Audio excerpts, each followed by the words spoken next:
Doctor ইউনূসকে প্রধান করে অন্তর্বর্তীকালীন সরকারের রূপরেখা বৈষম্যবিরোধী ছাত্র আন্দোলনের নোবেল বিজয়ী ডক্টর মোহাম্মদ ইউনূসকে প্রধান উপদেষ্টা করে অন্তর্বর্তীকালীন সরকারের রূপরেখা দিয়েছে আন্দোলনকারী শিক্ষার্থীদের প্ল্যাটফর্ম বৈষম্যবিরোধী ছাত্র আন্দোলন। মঙ্গলবার ভোররাতে এক ভিডিওতে এই রূপরেখার ঘোষণা দেন বৈষম্যবিরোধী ছাত্র আন্দোলনের অন্যতম সমন্বয়ক নাহিদ ইসলাম। ভিডিওটি বৈষম্যবিরোধী ছাত্র আন্দোলনের আরেক সমন্বয়ক আসিফ মাহমুদের ফেসবুকে প্রচার করা হয়। ভিডিওতে নাহিদের পাশে আসিফ ছাড়াও আরেক সমন্বয়ক আবু বাকের মজুমদার ছিলেন। নাহিদ ইসলাম বলেন, অন্তর্বর্তীকালীন সরকারের প্রস্তাবের জন্য তারা ২৪ ঘণ্টা সময় নিয়েছিলেন। জরুরি পরিস্থিতিতে তারা এখনই একটি রূপরেখা ঘোষণা করছেন। নাহিদ ইসলাম বলেন, তারা সিদ্ধান্ত নিয়েছেন সর্বজন গ্রহণযোগ্য আন্তর্জাতিক খ্যাতিসম্পন্ন নোবেলজয়ী ডক্টর মোহাম্মদ ইউনূসকে প্রধান উপদেষ্টা করে অন্তর্বর্তীকালীন সরকার গঠন করা হবে। ডক্টর মোহাম্মদ ইউনূসের সঙ্গে তাদের কথা হয়েছে।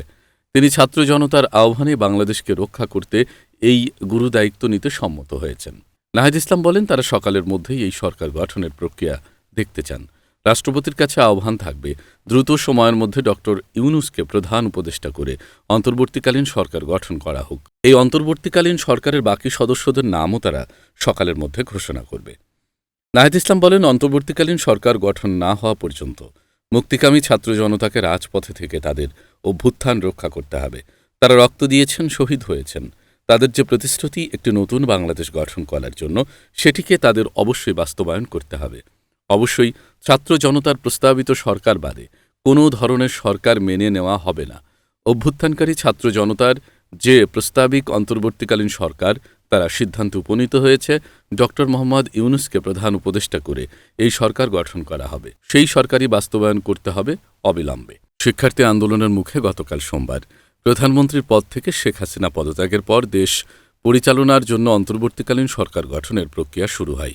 বিকেল ৪টার দিকে সেনাপ্রধান জেনারেল ওয়াকারুজ্জামান জনগণের উদ্দেশ্যে বলেন, প্রধানমন্ত্রী শেখ হাসিনা পদত্যাগ করেছেন।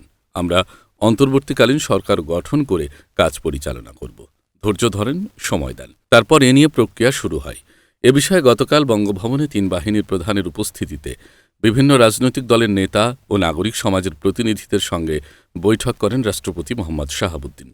বঙ্গভবন থেকে গণমাধ্যমে পাঠানো সংবাদ বিজ্ঞপ্তিতে বৈঠক সূত্রে জানা গেছে, বৈঠকে সিদ্ধান্ত হয়েছে জাতীয় সংসদ ভেঙে দিয়ে অনতিবিলম্বে অন্তর্বর্তীকালীন সরকার গঠন করা হবে। আর লুট্তরাজ ও হিংসাত্মক কর্মকাণ্ড বন্ধে সেনাবাহিনী পদক্ষেপ নেবে।